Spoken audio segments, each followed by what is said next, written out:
Hello, everyone. Welcome to the presentation, Molecular View on Mechanical Reinforcement in Polymer Nanocomposites, New Insights from Small Angle Neutron Scattering.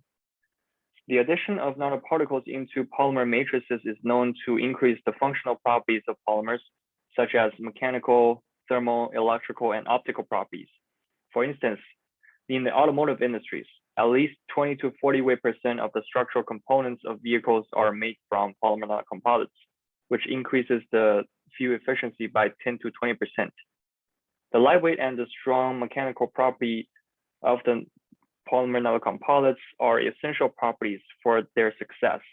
Thus, understanding the mechanical reinforcement of the nanoparticles has been an important aspect in both academia and industry. Uniaxial extension is one of the fundamental experiments to demonstrate the mechanical reinforcement in the PNCs. In this video, a sample is uniaxially stretched with a pair of contour rotating drums. The figure below compares the stress strain curves between a neat polymer and a PNC under the same extension condition. The PNC curve in red can reach 1.8 times stress magnitude than the polymer curve in green at an elongation ratio of 2.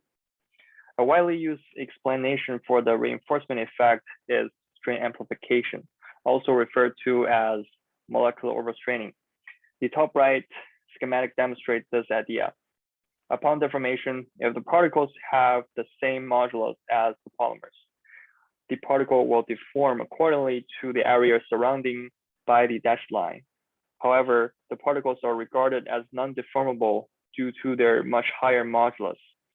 Thus, the polymer chains must deform more locally to compensate for the missing deformation of the particles.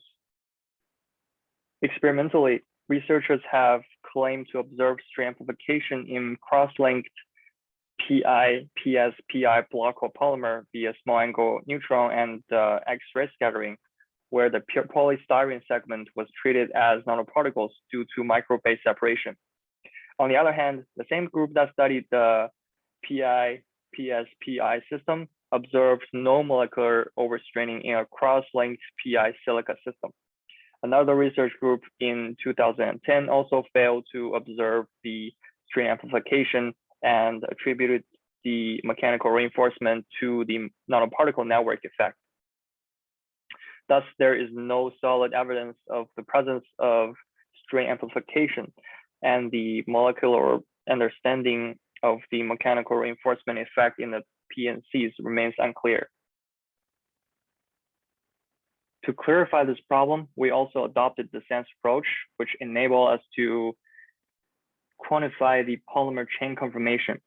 In a SENSE study of pure polymers, the technique of partial deuteration is used to enhance the contrast. For example, hydrogenous and deuterated PMMA can be mixed for a SENSE study. The neutron beam shoots through the pre-deformed sample and yields a two-dimensional scattering pattern.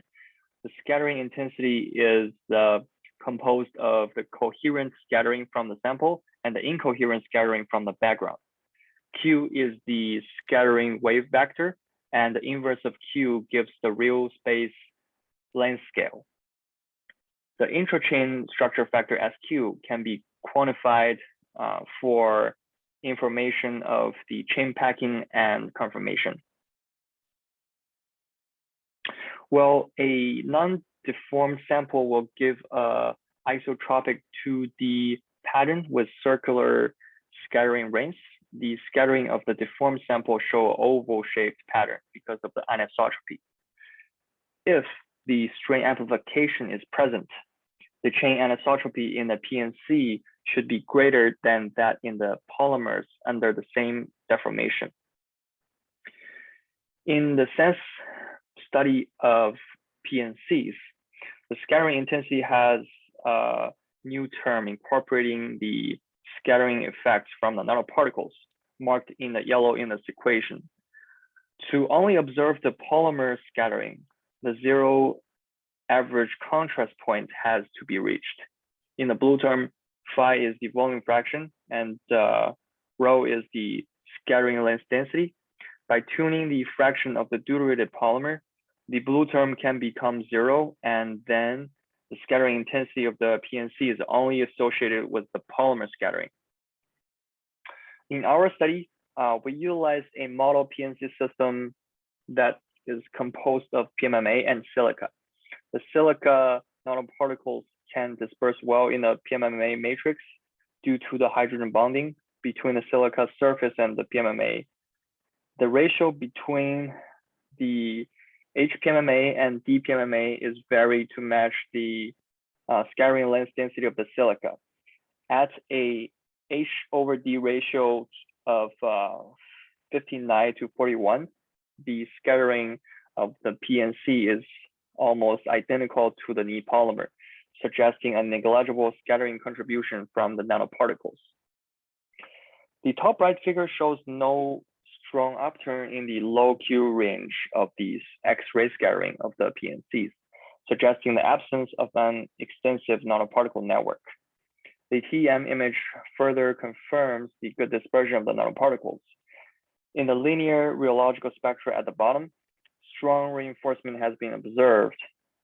The almost identical loss factor in the inset between the PNC and the knee polymer also suggests the absence of the nanoparticle network. For the experimental design, the samples were uniaxially stretched at a melt state, followed by quickly quenching to room temperature to preserve their deformation. To allow the direct comparison, the PNC and the knee polymers were stretched at the same condition to different elongation ratios up to 2.34. Different from previous analysis of SANS works, we adopted the spherical harmonic expansion analysis. SHE decomposes the 2D scattering spectra into different components, which with each component the product of an expansion coefficient and a spherical harmonic function. The S00 term is the isotropic component, and the S20 is the leading anisotropic component. The maximum absolute value of S20 is proportional to the function of the elongational ratio. According to the rubber elasticity theory, the tensile stress of the polymer is also proportional to this function in this equation, where G is the shear modulus of the polymer.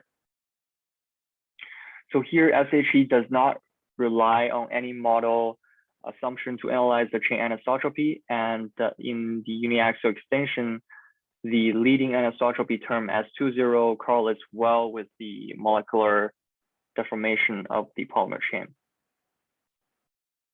From the stress strain curves, we can observe that considerable reinforcement in the PMMA SL2 system. The 2D SANS spectra corresponds to a different stage of strain. For the SHE analysis, the inset shows the isotropic component S00 term of PNC and knee polymer are very similar, further confirming good contrast matching between the polymers and the nanoparticles. In terms of the leading anisotropic component S20, at lambda of 1.2 and 1.5, PNC and the knee polymer show almost identical chain anisotropy values. Interestingly, at higher elongation ratio of 1.8 and 2.1, the chain anisotropy of PNC is smaller than that of the knee polymer. These results clearly suggest the failure of the popular overstraining model.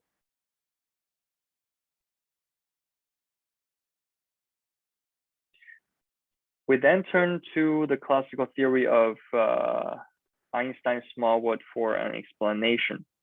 In this equation, the modulus of the composite equals to the modulus of the polymer times 1 plus 2.5 times the volume fraction of the particles. Based on the classical theory, we calculated the strain field surrounding the particle in the case of uniaxial extension. It is expected that the strain field around the nanoparticles is not uniform, with some regions subject to more tension and other regions compressed. However, the enhanced strain in the PNC is calculated to be 0, which suggests that no strain amplification should be present. In conclusion, the spherical harmonic expansion was successfully extended to analyze the molecular anisotropy of the multi-component polymeric materials. A strong mechanical reinforcement has been observed in polymer nanocomposites. The rheology and small angle neutron scattering show that the polymer deformation dominates the high stress of PNCs. There is no sign of enhanced molecular anisotropy in polymer nanocomposites at all length scales, in sharp contrast to the previously suggested molecular overstraining idea in PNCs.